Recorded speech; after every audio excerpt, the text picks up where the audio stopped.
សូមស្វាគមន៍មកកាន់ Channel Tech Original សិក្សាភាសាចិនបាទអញ្ចឹងសម្រាប់មេរៀនយើងថ្ងៃនេះគឺមេរៀនទី10ដែលមានចំណងជើងថា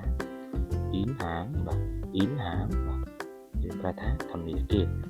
បាទអញ្ចឹងកុំឲ្យខាតពេលយូរគឺយើងចូលមេរៀនយើងតែម្ដងអញ្ចឹងសម្រាប់ប្រយោគទី1របស់យើងបាទ你好我想开户បាទ你好我想开户សួស្តីខ្ញុំចង់បើកគណនីបាទ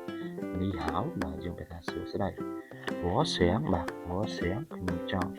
ខាយហ៊ូបាទខាយហ៊ូគឺបើកគណនីនីហៅវ៉សៀងខាយហ៊ូបាទសួស្តីខ្ញុំចង់បើកគណនី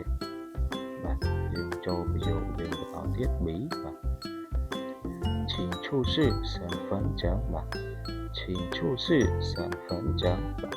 សូមបង្ហាញអត្តសញ្ញាណប័ណ្ណបាទឈីនបាទសូមឈូសឺបាទបង្ហាញសិនហ្វិនចឹងអត្តសញ្ញាណប័ណ្ណឈីនឈូសឺសិនហ្វិនចឹងសូមបង្ហាញអត្តសញ្ញាណប័ណ្ណបាទចឹងយើងបន្តទៀតបាទអេនីឈុនតសោឈៀន